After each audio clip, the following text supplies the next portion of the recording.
Well, hello, White Sox fans, and welcome to another edition of the FutureSox podcast. My name is Ian Eskridge. Joining me over here is Mr. James Fox. How are you, James? I'm great, man. How's it going? I'm doing well. I'm watching some World Series here. Um, it's full of drama. It's been fun. Um, I'm a never Yankees guy, Yeah, so it kind of makes me happy. So it might end sooner than we were anticipating, though. no kidding, huh? It's going Like, pretty quick. geez. Freddie Freeman, geez, this dude's on a mission. So, um, interesting things going on with the White Sox with the managerial search. Um, a bunch of names have been trimmed off in the last Yeah. week. Um, what do you make of the names that have been trimmed off of here so far? I mean, I think they just probably came up with finalists and it's just trickling out. Instead of I think you see this like in the NFL, right? You get all these candidates and then it's like, oh, these guys are the finalists. Like baseball's not really like that. I guess this time it is because what it was reported today by the Marlins, kind of like the same guys, and one of those guys is a new name that we'll get into, but like Craig Albernaz, and then Will Venable. The Venable thing's super interesting, right? Because everybody, like, I've gotten so much pushback on this, right? Because people are like, he turned down the Mets. Why would he take this job? Well, so he's very clearly interested in taking a job if he's a finalist for the White Sox and the Marlins, right? I mean, like, living in Miami would be cool. Living in Chicago would be cool. Like, my guess is what Beef told us last week. Like these old guys just get in these positions and they don't want to leave. Like he's like, oh, I don't know how long I want to do this, Bochy. And then once he's in the chair, it's like, you know what, kid, I think I'm gonna keep doing this. So then, then Venable kind of has a decision to make. We'll get into this. I kind of hope like he's the White Sox choice. But I would be fine with either of those two names. Those guys seem like the two guys that are like next, right? Like if there were more openings, I think those two guys would be mentioned. The Phil Nevin thing, I mean, fine. I don't know that like if there were 5 openings, right? Like how many interviews does Phil Nevin get? I'm not really sure. I know he's like a Tony guy. He's managed before. But then other than that, it's Grady Sizemore, which would be very surprising to me at this point, just because like why do you go through this whole thing and then hire Grady Sizemore when you could have just hired him like in the first place? So I'm expecting one of these outside guys. It could be any day, I would think. Yeah, well, I mean, they are hamstrung somehow by the World Series. I'm not exactly sure what the rules are. Like, it has to come out on an off day. Is that the way it I, goes? I mean, I guess that's always kind of been protocol. So Pedro Pedro was introduced on an off day, but I don't think he was announced on an off. Like, didn't we know? I think we knew like a day or two. So, like, if this thing leaks out tonight from John Heyman, like, hey, like Will Venable's taking the White Sox job, I doubt we hear anything from the White Sox until there's an off day. But I don't know that it's. I mean, that stuff doesn't. You know what I mean? That's kind of when like Phil Nevin was at the park the other day for our buddy White Sox Summer. People were like, "Oh my god, they hired Phil Nevin," and I'm like, "That's you just like you can't keep that stuff under wraps anymore." Like if you offer a guy a job and he takes it, the agent's telling everyone. Like Passan has it, they all have it, right? That's why, like, I'm pretty sure nobody's been hired. I'm sure they have a favorite. I'm sure they think they're getting one of these guys right, and it may be 48 hours. But whenever somebody's told that, it breaks like pretty much right away. What do you take from the essential, I guess, like the assertion that has been made that George Lombard and Ecker are no longer Yeah. in the talks here? What do you, Well, because we thought they were interesting. So I mean, what do you think about this? yeah, we did. So I mean, I think it's been reported kind of that the White Sox eliminated them, which I'm fine with. Like if they think this Albernaz and Venable are better candidates and that's their final 2, and then there's like just like a Tony guy in there and then like their internal guy. Like if those 2 guys didn't make the cut, I'm fine with that. I would have had a bigger issue with somebody like those type of guys thinking that this is a disaster and pulling themselves out. It hasn't really been reported that way. AJ Ellis was reported as he pulled himself out, but more so he doesn't want to leave the West Coast, which is weird. Like, why do you interview in the first place? But maybe it's just for that, the experience. And that's the other thing with Venable. Like, you know, He turned down the Mets. Not everybody wants to live and work in New York. And you could probably say the same thing about Chicago, right? But he's been here. He worked for the Cubs. Like, I'm sure he likes this city. And then Miami's Miami, right? Like, if he's a married man, I'm sure the wife has some say in like where he's going to go, So I know how that goes. But yeah, no, I think it's fine. I think the Ecker thing, I think you and I both thought that guy was interesting, but I do think manager is a risk. I think director of hitting would be fantastic. Like, I love Yeah. resume, right? But for manager, Yeah. you're kind of hiring a director of hitting as manager just to kind of get the guy in your building. But like, I don't know that that's like the ideal spot for a guy like that, at least not right now. Yeah. Like the Lombard thing, like I was interested in they're interested in the resume and the fact that he's as pseudo, recent Yeah. player, Venable to that same point, sort of, um, I don't know. I have to say that I wish that there was more of that and less of Grady Sizemore, regardless of what happened at the end of this season. I mean, do I think that he can't possibly manage at some point? No.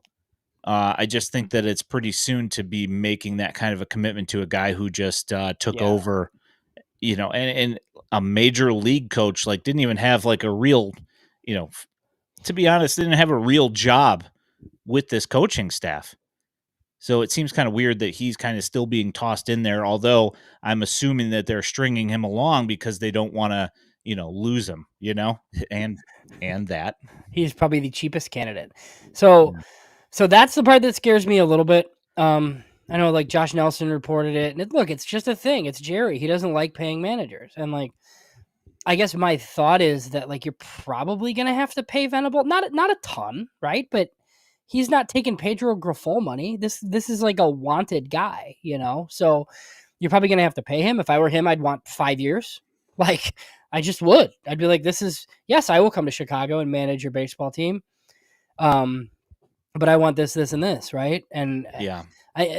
so I guess the other thing about Lombard is, look, I know it's the White Sox and the Marlins, right? And they're not like two great organizations, but they are the two with openings. And they both interviewed Lombard, and he's not a finalist for either. So, I don't know. Like, I don't want to like besmirch him. I think he'll have a job soon somewhere. There just weren't a lot of managerial openings this year, and these seem like the guys. I guess before we get into the new name, apparently, just with Venable, what do you think like this means? The fact that he's even like still in the mix. Like, when I heard Will Venable's name the first time, right? All these names are leaked. It's like, oh, and a dream candidate's Will Venable. And I kind of read it as like, ha ha ha, like they like him, but he's not leaving Texas, sort of thing. Well, he's like involved in this process. I feel like if he's the hire, it's really hard for either of us to be like, this is a phenomenal hire. And please, if I tweet that, like, text me and tell me I'm a moron. But like, I do think it's going to be lauded. I said this last week. Like, if they hire Will Venable, I don't think many people can be that upset about that, because he's one of these next guys that's like, they landed a guy who's respected, who other teams want. Like, that doesn't mean he's going to be good, but like the process behind it makes a lot of sense. Yeah, for sure. And like, like we had this conversation with Beef as well, is that we didn't necessarily think that there was anybody that was really a front runner for the job that, I mean, I knew there was a couple of guys that I didn't want, or, like just their resumes, I didn't really want anything to necessarily to do with as the manager. And it turns out that, Phil Nevin is one of those candidates that's still hanging around. And he's not somebody that I'm personally very interested in, just because he's coming from a franchise that is, described as being just as dysfunctional as the White Sox. And you see how they run their minor league operations. You see how, the team is never, there's always some sort of issue. You have Shohei and you have Trout, and you still can't manage to, put together a winning season. And his record, he's like, what, 40 games under 500. It's like, is leave it to the White Sox to prioritize hiring a guy like that. I mean, again, you make the, the pinching, Yeah, the pinching dollar fingers. bills here Right. thing, that's the first thing that comes to mind is that it's just another stupid cost cutting maneuver that's going to end up costing the team in wins instead of in Yeah. dollars. Did he work last year? I don't even know. I don't Like, because I was think wondering, he like, had a gig. could he be bench coach? Like, I'm sure the Angels were paying him, and he just like took the time off or whatever. Yeah. Um, but yeah, he was like the only one that was like a little bit. He's like not a young up and comer. It's a lot of minor league success. He worked at the Yankees. Well, not really minor league success, but minor league experience, I should say. And then he worked at the Yankees, and then like Joe Madden really liked him. Obviously, he like took over for him there. So obviously Tony's a fan. I tweeted an article I think last week when Tony was with he made a comment to the Arizona Republic like this guy is a future manager and he's great and blah blah blah, and that was like years and years ago. So so I worry a little bit just about that. I mean, if Chris Getz, like if Will Venable is Chris Getz's guy, and Chris Getz is in charge. So I don't know if you had a chance. I listened to Inside the Clubhouse this weekend, and I did. Yeah. they had Wong on, who sounded Mhm. interesting. He's a assistant GM, financial type guy. Yeah. Their new Jeremy Haber basically, and he was adamant that like this is Chris Getz's decision. Now, do we believe that? I don't know, right? But if he wants Will Venable, what's the holdup? Is it money? Is it years? Is it having to beg Jerry to do this, or does he just get to say like, "I want Will Venable. This is who we're hiring"? I don't know. I think within 48 hours, we, might have like more of a clearer picture on that.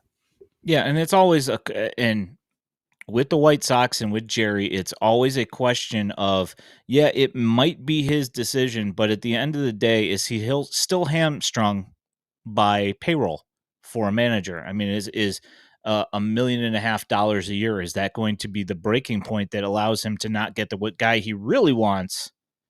He has to settle for his second choice because it's the guy that'll take the paycheck.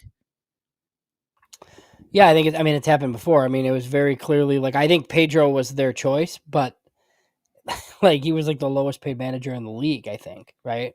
Yeah. And I don't know if either of these guys, like if they're both wanted by two teams, they'll probably be wanted by somebody else too. Um, so that part's interesting. What do you have you done much research? What do you think about the new guy? That's probably not a new guy.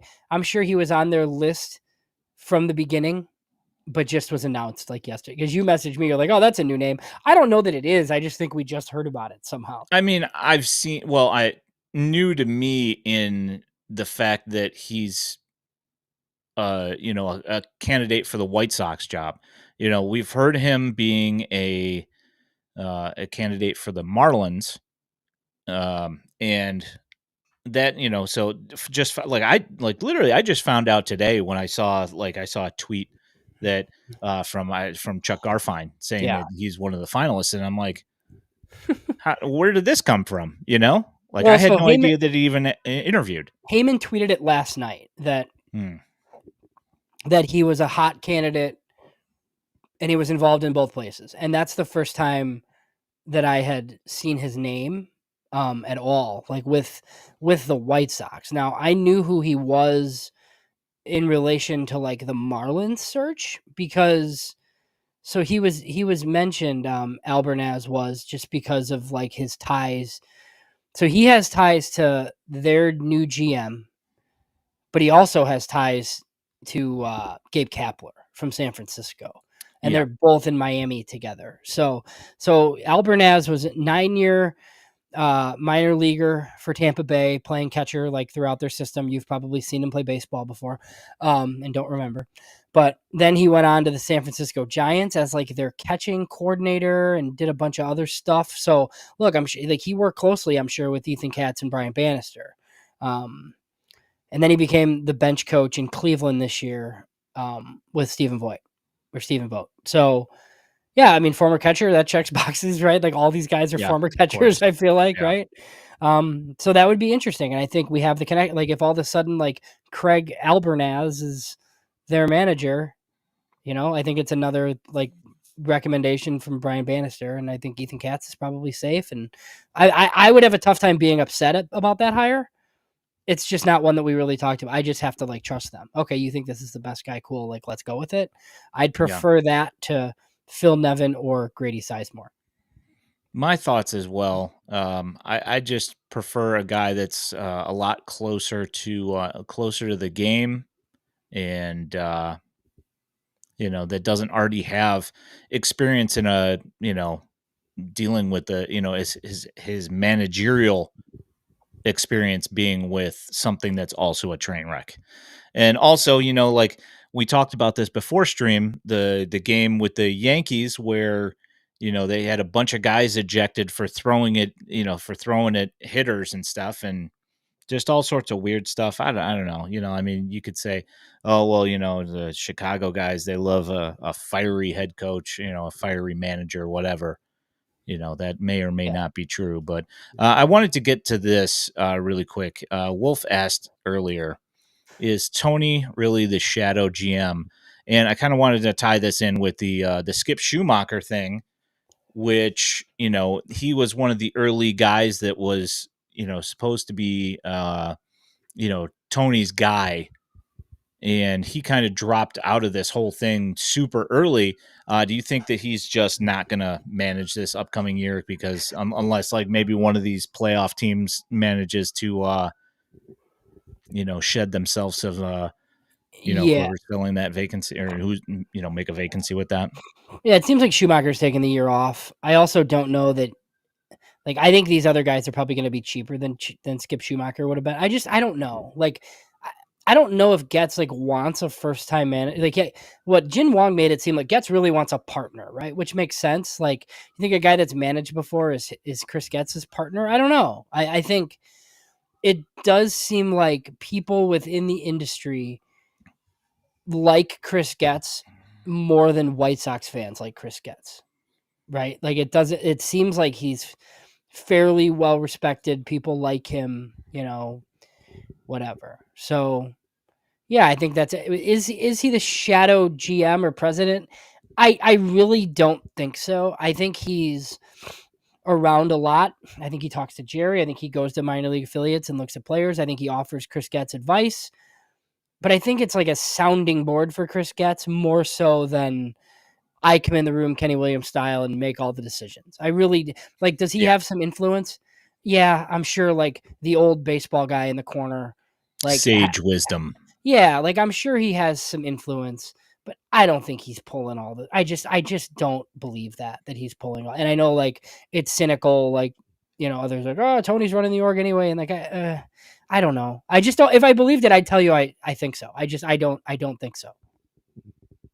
Yeah, I'm kind of the same thought here. Like I kind of think that he's around, and he'll put in his 2 cents, and he's there for Chris to bounce ideas off of and ask him, like kind of hey, what would you do? What do you think about this? Blah blah blah. And, ultimately the decision's still up to Chris Getz. It's just somebody who's experienced and worth at least and regardless of his, you know, winning percentage, working with front office and, with the Diamondbacks and all that stuff and with the Angels and all that stuff. He still has been around the game forever. So it does make sense to have him around to bounce ideas off of. Just wouldn't necessarily take his words as gospel, I wonder how much. Like Chris Getz supposedly has this like budding friendship with Jed Hoyer. And Venable was there for a while, right? Like 3 years with them, with the Cubs. I wonder if Yeah, that's any. something I like wonder if that. there's Yeah. any link there. Because the other thing I heard is that like after this happens, like the pro scouting like revamp starts, and apparently Josh Barfield is like leading the charge on that. I don't, and again, like I don't know if that's good, like, but Josh Barfield apparently is going to be the one like hiring scouts, so they're hiring pro scouts, and David Keller is like in the process of like revamping the international department. I feel like these are things that don't come out like until the media guide is like released, and you're like, hey, who are all these new people? Like I feel like there was a guy on the amateur side this year, JD Heilman, who took over the Midwest for JJ Lally when he became a cross checker. Had no clue until guys started being drafted, and I'm like, who's JD Heilman? Like it's just Yeah. one of those things that just like doesn't get announced. It's like, hey, we have 10 new pro scouts, unless there's like a super well respected one from somewhere and they leak it to like a Nightingale or somebody, right? Then it's, hey, longtime respected pro scout that was fired by this team, hired by White Sox, great for the industry, blah blah blah. Like those happen all Yeah. the time. Yeah, which I'm hoping for. Yeah. Trey, thank you so much. Want to thank you for that. I appreciate that. So he asked a question. He said, "What specific things do you want to see them do with the scouting and analytics departments?" I'd say first off, the fact that they have all of the departments actually working together is a huge step in the right direction. I can't believe. So like I didn't think, I was one of the few people who didn't think Rick Hahn was terrible at the. No, he's not a scout, right? So did Rick Hahn ever know baseball talent? I don't know. He had to rely on his scouts, but he doesn't seem like the type that would like silo off all these departments and have everybody report to him and Jeremy Haber, and then just not like that doesn't make any sense to me. But apparently that's what's happened. So it's just like these guys aren't sharing information with each other. It's like you're the head of this department, you report to me. You're the head of this department, you report to me, and like it doesn't make any sense. It's like not how you should do business anywhere anymore. And apparently that's what they'd been doing. Yeah, that whole thing kind of confused me, and this is the problem, is that we're never going to know unless somebody writes a memoir, 20 years in the future, and you and I are both here to be able to read that magnus opus.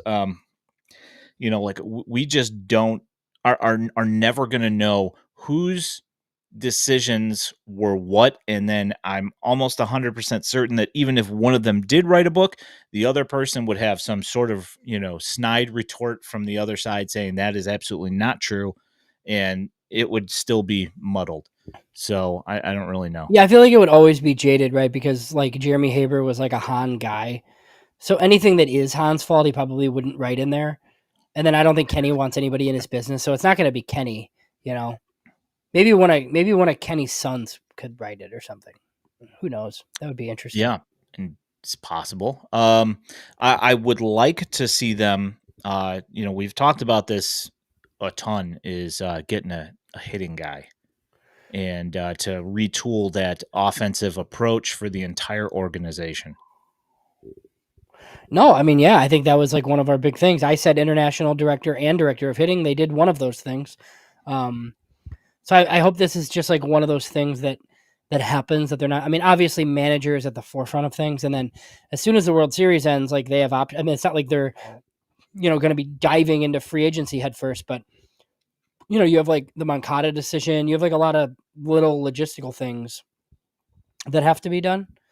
And then I hope in all of that, like in December, it's like, hey, this guy was hired as the White Sox like hitting director. I'll be like, great.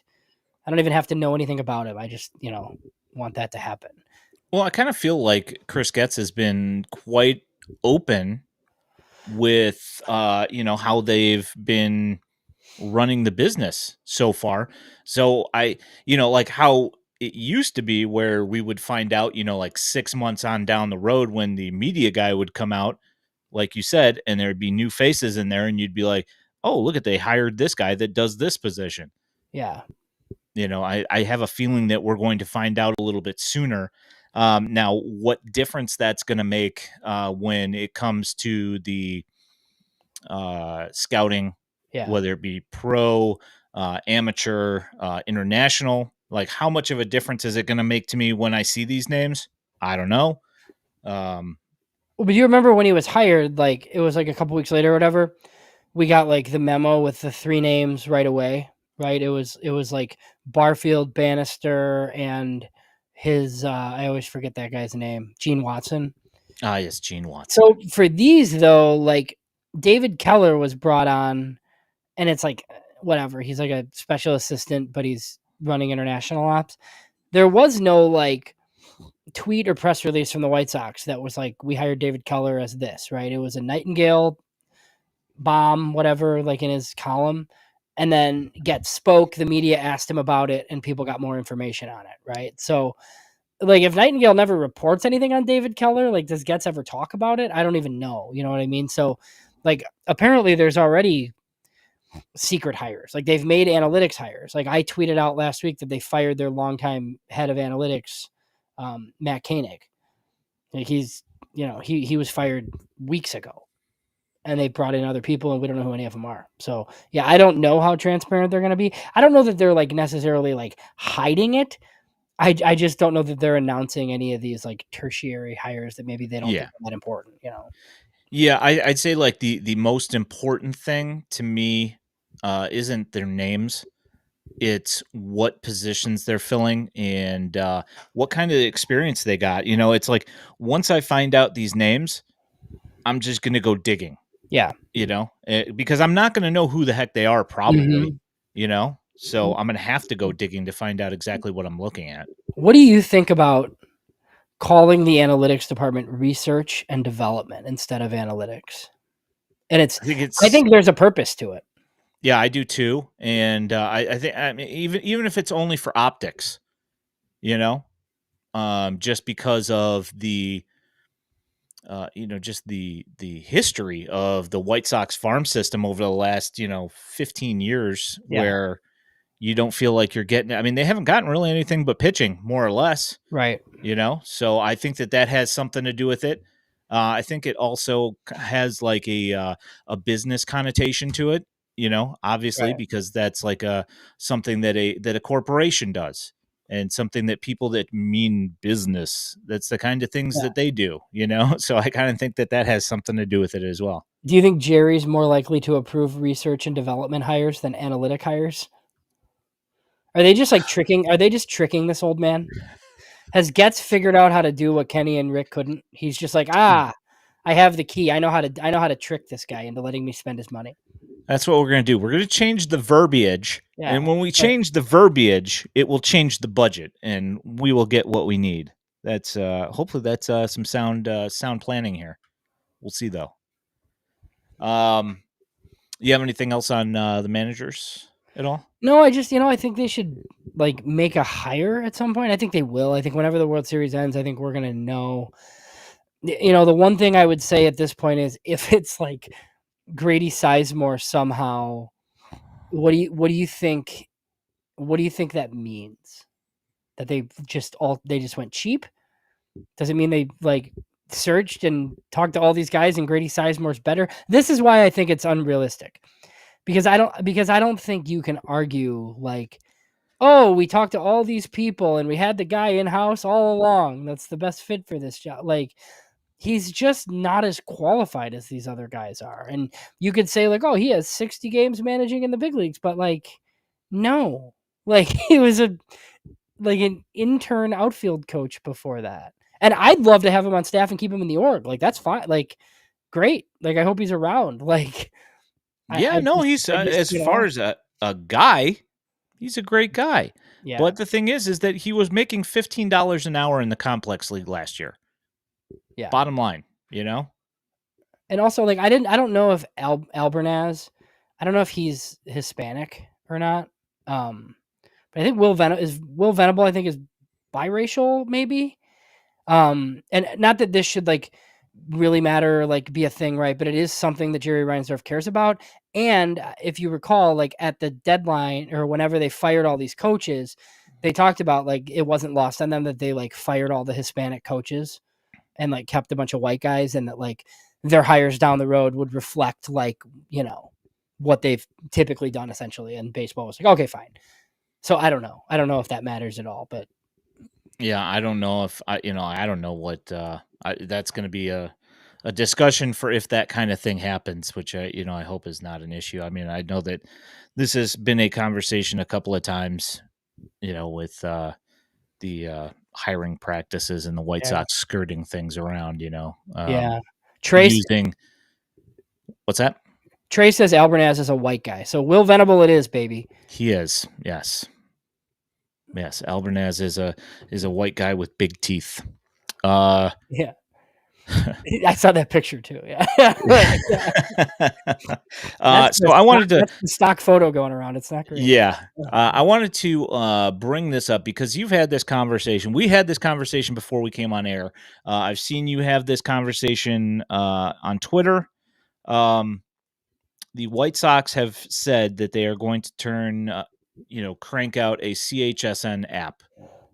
And you had asked, you'd asked how much some of these other ones cost. So I wanted to kind of get into this here a little bit. Why don't you tell the listeners, in case they do not know, what CHSN is talking about as far as price point goes? Yeah, so obviously, like, regardless of like whose fault anybody thinks this is, I know you and I are kind of like on the same page. And look, I've had some snarky stuff on Twitter because I can't watch like Bulls and Hawks games, and it's kind of annoying. And I know I could like go buy an antenna and put it up. I just feel like complaining. Like I get it. And did they botch this? I don't know. Like the RSN business is dead. I'm sure they were like banking on a Comcast deal that they don't have, right? So they're setting up this app, and they couldn't do the app first because then you lose all possible leverage with carriers. So that's what it is, right? But it does seem like this direct to consumer is happening at some point. And Lawrence Holmes tweeted something today, like saying what it was going to cost. So he does have a tweet on it, where it's like, if you want all three teams for the whole year, it's like $300 for the year. But there's options where you could get like one team for $20 a month and all three teams for $29.99 a month. And I just didn't know. Like, I heard from a lot of people that are like, that's crazy, it's expensive, whatever. And like, I'm not somebody who, like, I live in Chicago, or like we live in Chicagoland area, so I've never paid for MLB TV because we're blacked out. I don't know what these things are supposed to cost. Like, is $30 or is $300 for the year for three teams, by the way? Like, is that expensive? Is kind of what I asked you, because you have some background with this stuff with your, you know, day job and all the other things you do. So yeah, I was just kind of curious. I mean, I'll probably pay it because I like lump sums, and like I would overpay for something like out of convenience. But yeah, I just feel like there was a lot of pushback when they saw like the price, basically. Yeah. So for anybody that doesn't know what I do, I'm an AV manager at a casino. So basically, when things come up with TV packages and where sports are going to end up and what kind of services I have to have available for our sports book, I pay attention to all this stuff. So I largely kept my mouth shut when everybody was going around complaining about this stuff over the last, month and a half or so, just because I know exactly why things were going exactly how they were going, and it didn't surprise me at all. And I kind of wanted to say, "Hey guys, this is literally how every single one of these situation goes." But to contrast this to the Cubs, so for the Marquee Network app, you pay $20 a month if you want that.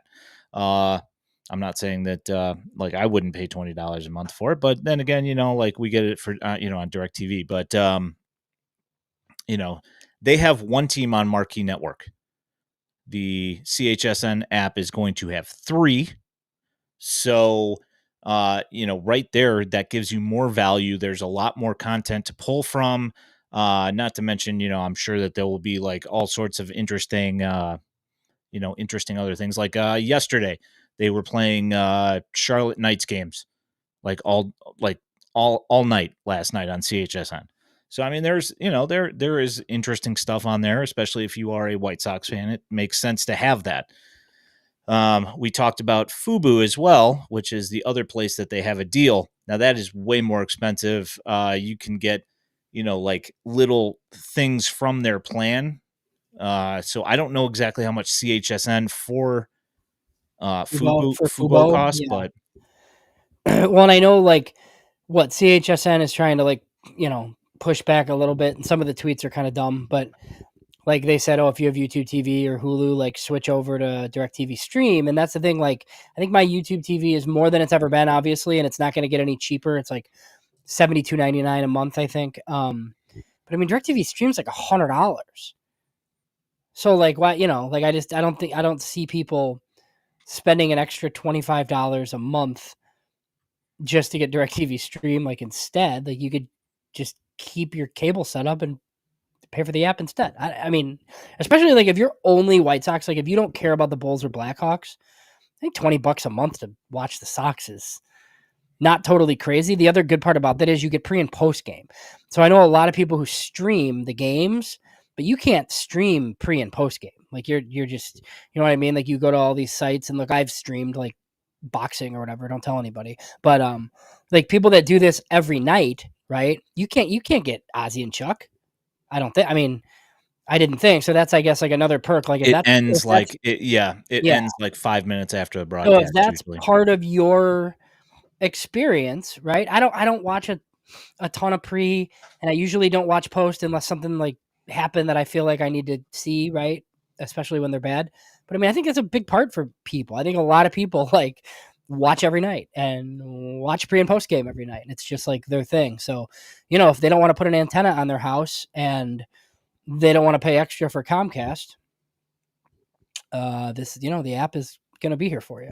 Yeah, I mean, even especially if you don't want to watch the game, the one thing you do want to watch is the pre and post game. That's the only thing you want to watch because you know that the team was terrible this year. You know, you were fine with just catching, you know, the post game. Do you know how like the app works like for Marquee or these similar things? Like what if I like didn't want to watch the game until 9:00 at night, like a 7:00 game? Yeah, it should be on demand. Right. I mean, Like usually they you always just are. have Yeah. it all. Yeah. And you just Yeah, hook it up to it your TV takes and like put it on.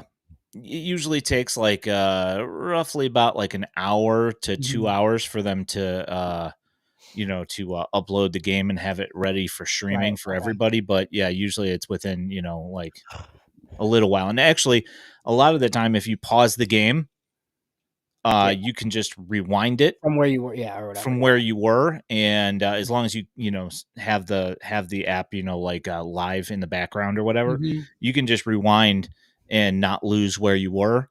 It's Yeah. if you know the game happens and you don't get to watch it at all that you have to wait for the upload, and then Right. that's usually a Yeah. couple hours. Yeah, that makes sense. And I think it would just be like my interpretation is like, you know, I turn on my smart TV and like click on the Disney app and turn on Cars for my kid. It would be the same thing, right? I just, Yeah. you know, I have to get it, but I click on the CHSN app and hey, there's the White Sox game, and you click on it and you watch it on your television. So yeah, Yep. pretty interesting. I don't think Yeah.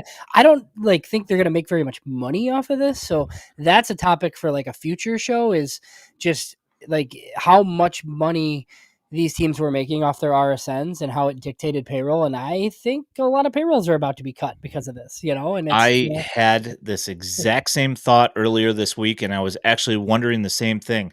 Is that when you lose that, you know, $2 million or whatever you get per game, yeah. like where so now that you're not going to make any like realistically, they're not going to make very much at all. I mean, they're going to have the advertising dollars, obviously, but yeah, future show we'll talk about that. I think it was minimum. I think they were making like minimum $750K per game from NBC Sports Chicago. Yeah, You that know, sounds and it about might right. have been more than Something like that, but that. I mean, I think like that's but times 162, man. Like Yeah. that's Yeah, like I enough. mean, you're It's enough talking to, your entire payroll. yeah, it's enough to pay for Andrew Benintendi. Like, Oh, I no, don't know about that. That's big dollars right yeah, there. Highest payroll in team franchise history. That you well, can't you know, that's a yeah, lot of money. So it was officially announced. Now we had heard rumors. Colson Montgomery's stint in the AFL is officially over. The White Sox let that out there today with a Sun Times article. So he's done. Eric Adler and Tim Elko, I just tweeted this out like an hour and a half ago. They're gone as of after Wednesday's game. They're both gone and they're off to Team USA. So we have DJ Gladney, Michael Turner, Dahlquist, Peyton Paulette. Who else? Anthony Hoopy Tuyo Natoa,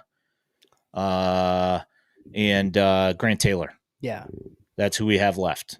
Because you would think they want Grant Taylor making his weekly starts, right? So yeah, so Colson went there and got his few. So here's something about Colson that I didn't realize. And I actually kind of feel dumb because this is like one of my things. So it was actually a White Sox beat writer. You can guess, it doesn't matter. Texted me earlier and asked me about Rule 5, guys. It's just one of those topics that we discuss. And he said, "Oh yeah, I didn't realize Colson was." And I'm like, "Colson's not like It's it's 4 December, years, but right? it's December of 2025." Well, so here's the Yeah. thing. So the way I always think about it is high school picks and international picks are 5 years, and college guys are 4 years. But But it's because of not. his act because It's he was 18 years and 19. 19 years. Yeah. Yeah. So Yep. he was signed as a 19-year-old. So it's only 4 Rule 5 drafts. So he was drafted in 21. So 21, 22, whatever, 23. And then so December of 24, he needs protection this offseason. So Colson Montgomery will be on the 40-man roster like in a few weeks, whenever the deadline is. So, there's other names. It's not a show for tonight. Juan Corella, some other guys, but We will get there, yeah. Colson for sure. He is Rule 5 eligible this season, and I just didn't think about it because he was a high school pick, but he was a 19-year-old high school pick, so that changes the whole thing.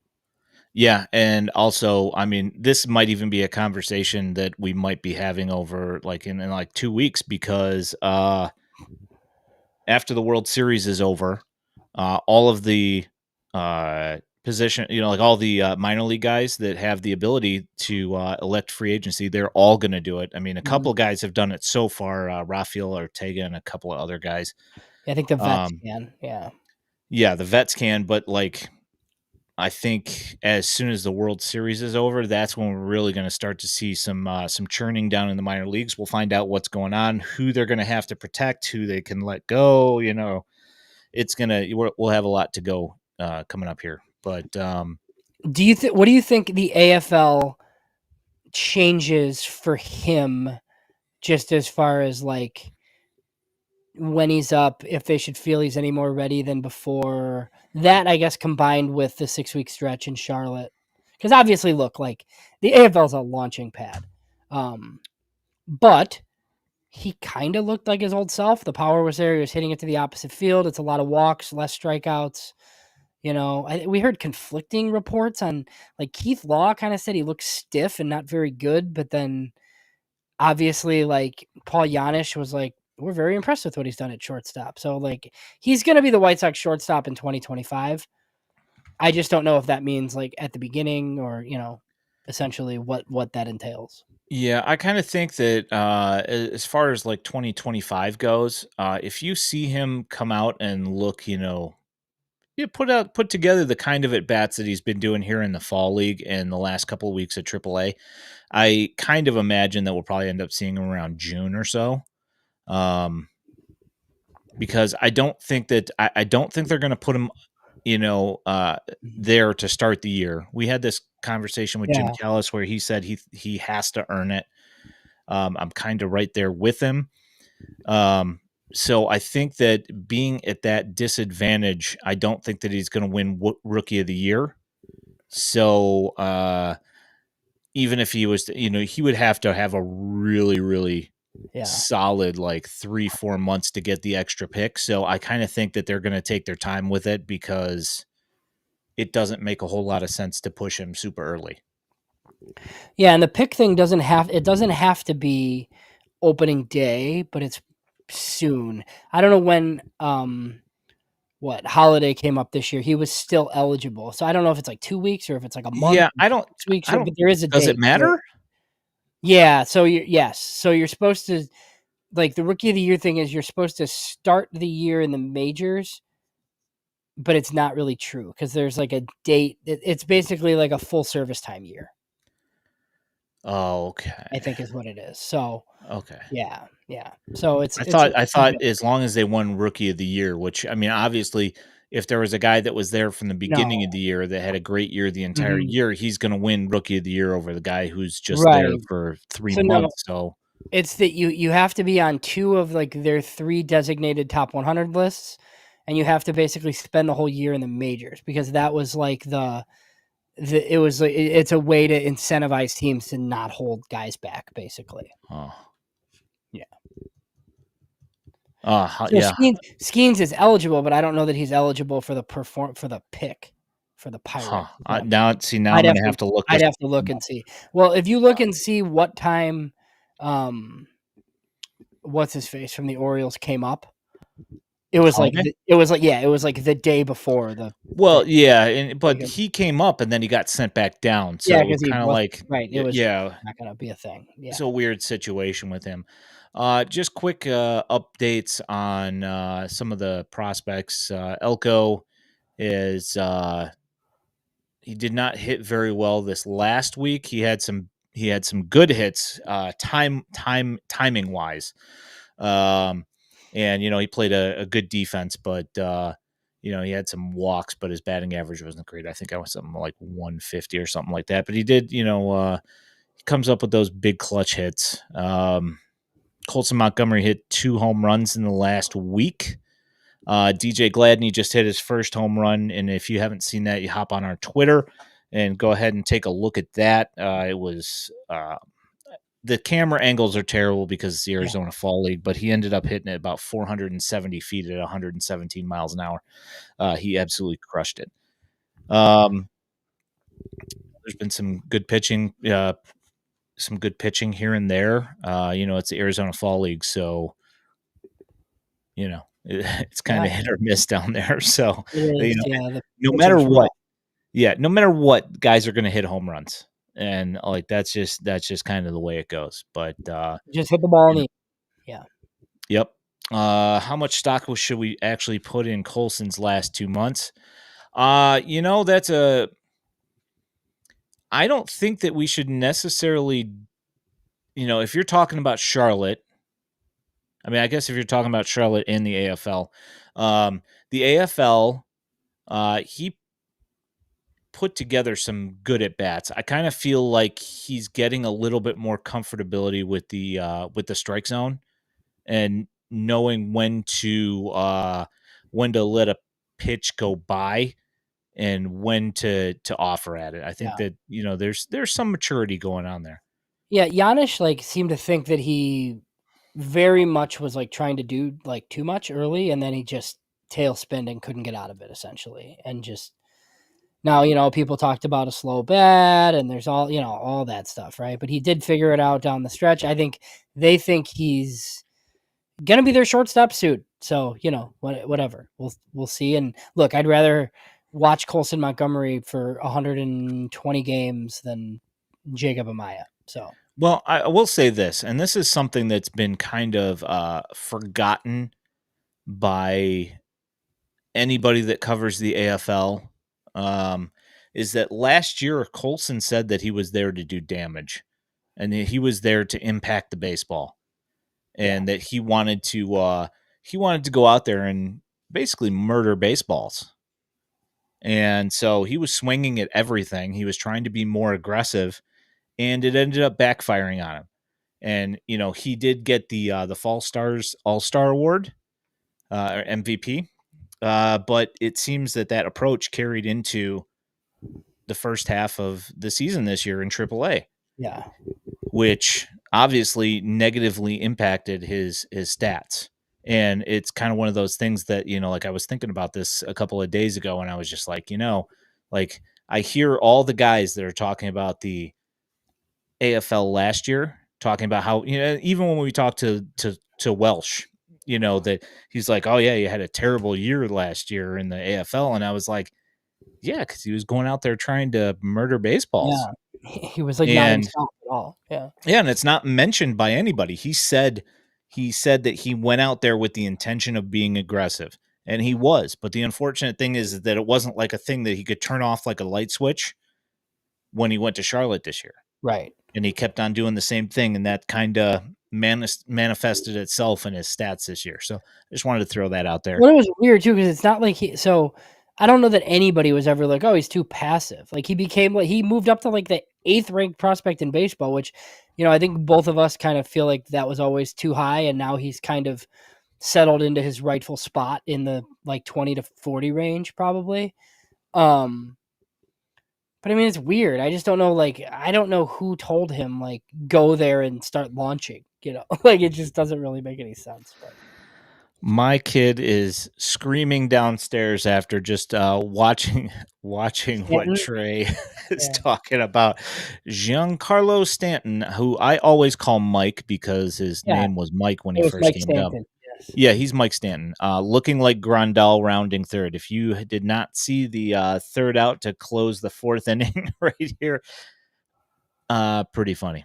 Anywho, Baseball so America?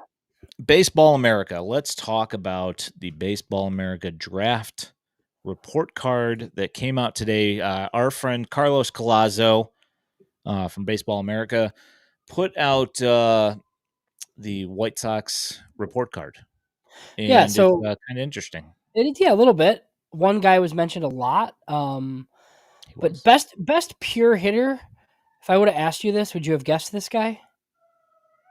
You watched a lot of the Kannapolis Cannonballers down the stretch. So, fifth rounder Sam Antonacci kind of did what he did in college, like once he got to the pros. He did hit really, really well. And like the thing was is that I kind of think I guess as far if you're gonna go best pure hitter, his contact was really, really good. Yeah. And he was on base a lot, as evidenced by his 471 on base percentage. Yeah. But Like, I probably would have said that Makarevich or Makarevics yeah. would have been like my best hitter that they got in the draft. But they didn't get him in the draft. They signed him as a free Yeah, agent. he was So there's undrafted, but not that. I think it counts as part of the haul. So the thing that's interesting at Coastal Carolina, Antonacci had a 93% in zone contact rate.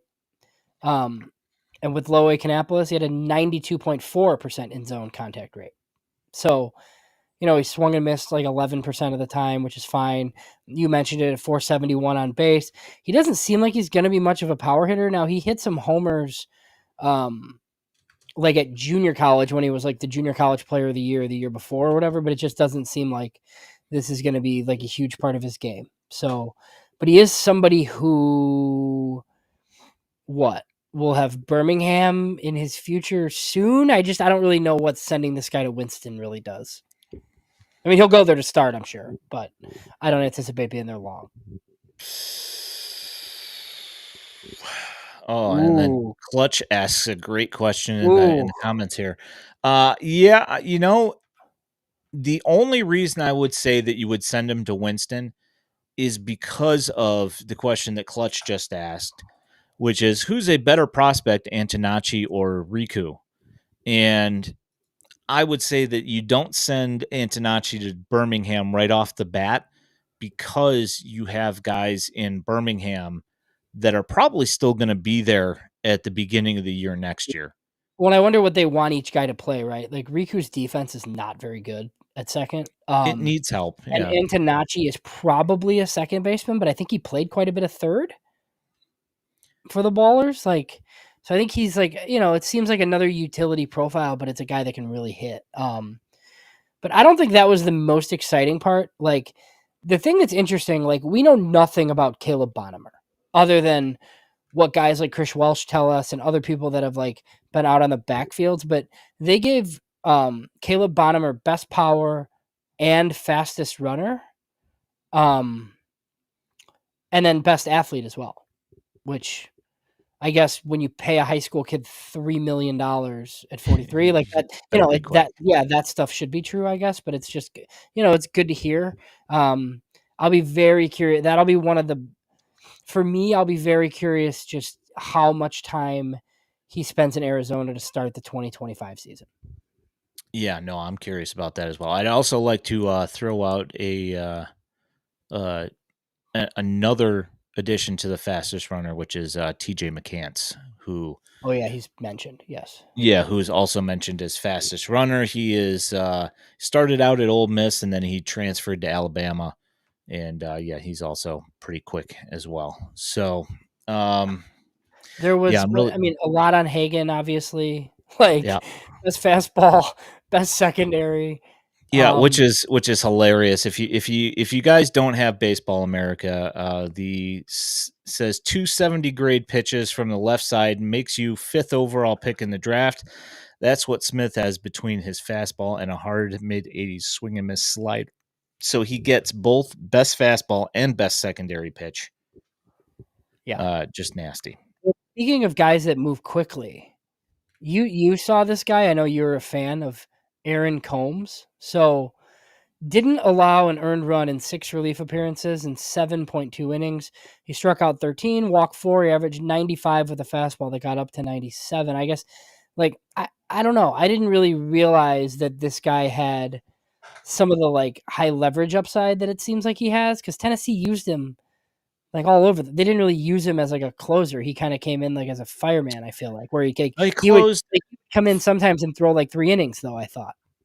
He did do some long relief stuff as well, but yeah, he closed in the World Series. And the thing that I like about him is the guy throws strikes, which is awesome. Also, he pitches angry, which is just so much fun to watch. Watching him scream as he walks off the mound is a good time. I'm looking forward to seeing more of him next year. He's going to start in Winston-Salem for sure. Yeah, and a guy that doesn't throw strikes is listed as their best day 3 pick. Pierce George in the 13th. Very limited track record and some health and control concerns, but 6'5" frame with lights out stuff at his best, 98 to 100 and an upper 80s slider. So he's a guy that we talked about. We talked about a little bit with Mike Shirley. It's one of these guys who just didn't pitch that much in college because he can't throw strikes, and college coaches need to win. And minor league baseball is not really like that, Chris Getz could be like, hey, we really need to see the George kid, and he could throw 4 times a week, regardless of how many strikes he throws. Yeah. If you guys don't know anything about Pierce George, you can go and hop into our YouTube video section on the interviews. Our Elijah Evans did do a interview with Pierce George. Good stuff there. Also dropped today Elijah's interview with end of season review with Sean Burke about his season that he just had. Just wanted to throw that out there. Sean Burke, inside track for a 2025 rotation spot right now? I mean, I would kind of have to think so. The only thing is that you got a couple of guys that are coming back that also might have a. I mean, you got Thorpe, who is gone, so he's going to come back. I mean, it's going to be a full rotation. This is you're going to have some of the guys like Kai Bush and Nastrini, and I know you just have a bunch of options. I mean, I think Cannon and Thorpe are in the rotation as long as Thorpe is healthy enough to pitch. I would think so, yeah. And then you have Davis Martin. That was the last thing I was going to bring up before we get off here. So I listened to the latest Sox Machine podcast to get some manager info, and they were just kind of talking about the unlikeliness of a Robert trade, right? We've talked about similar, just because I don't know if they're going to get what they want. But then Crochet, this is eventually here in a few weeks. This offseason is going to shift to fake Garrett Crochet trade packages, and we're going to be talking about this all the time. But they kind of asked James Fegan, who's another guy that could get traded that we're not thinking about? And he brought up Davis Martin, and he didn't predict it, but he just kind of said, look, man, if you think you're a few years away and he's got 5 years of control, it's if you're just one of these teams, like Milwaukee or somebody, if you traded Davis Martin for 3 prospects, would it be stunning? I would not be stunned. That's the thing, is that with him, no matter what you get in return, unless it's just an A-ball player. Yeah. It would have to be a phenomenal A-ball player to trade for Davis Martin, but you're going to get a big return on investment for, what you've got into him. Yeah, and I think that makes sense, but not this offseason, right? I think you have Davis Martin in your rotation, and if you have all these young starters that you really like, and he's good, and he's got his 3.70 ERA, maybe he's somebody you traded at the deadline. Maybe that's your Eric Fetty this year. You know what I mean? Because you're just, and it's not even that you want to get rid of him, right? But they're trying to multiply at some point where you're trading one guy for 3. And if he's somebody with value, I guess that makes a little bit of sense. I kind of like Davis Martin, but I do as well.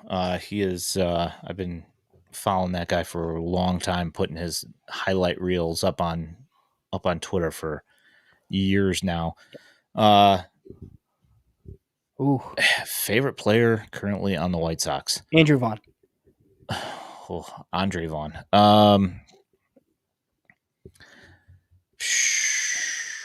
As of Oh, right now, I Brooks Baldwin's awesome. interesting. Yeah. Yeah, just I because I like the cut of his jib, and I also like his skill set. I mean, I like some of the pitchers. Yeah, Um, 100%. Yeah, if one guy, like, I want Lenny Sosa to work out. Like, I do as well. I want him to be a big leaguer. Not even to necessarily be like right about something. I don't know. I kind of like that guy too, and I'm kind of surprised that he struggled as much as he did. He's always struggled right away, right? But not for that long. And he is tearing up winter ball right now.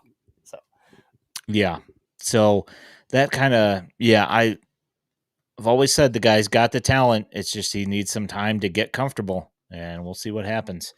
Uh, Now, this question was asked by Vince here. mhm, Can you get from Martin? And here's the thing: is that I think that he's undervalued by the fan base because he's been injured, so they don't remember what they have.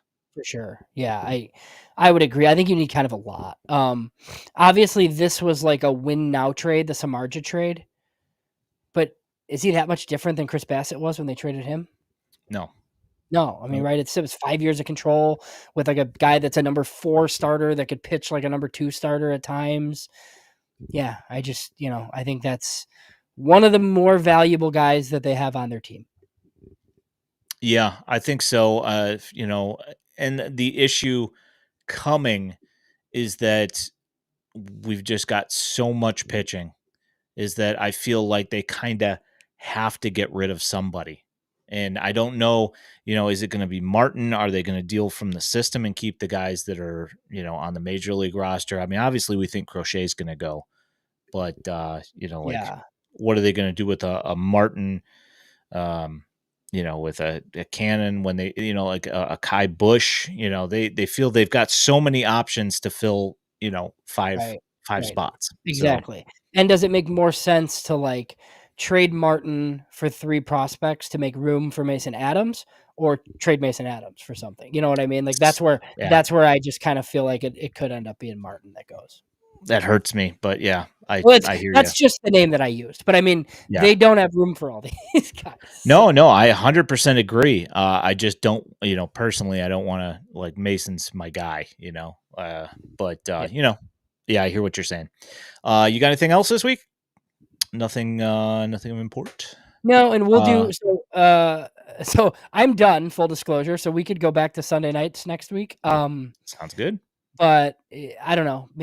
Maybe we do something sooner, depending on what happens with manager. I don't know. We'll see what happens here over the next 72 hours or so. Sounds great. FutureSox.net. You can find all of our written content, including the interviews. Sleepy Harold's trending on the farm that just came out today. You can also, if you are listening to this in podcast form, where you can find it anywhere that you find your podcasts, know that we also, when we do this, we do it live on YouTube over the national airwaves. You can also find us on the Purple app at the same time. My name is Ian Eskridge at Daily White Sox. He is James Fox at James Fox 917. We thank you guys so much for hanging out. Thanks for the content and all that stuff. We appreciate you guys. Thanks for coming in. We appreciate you. Have a great night, and we will talk to you soon. Thanks.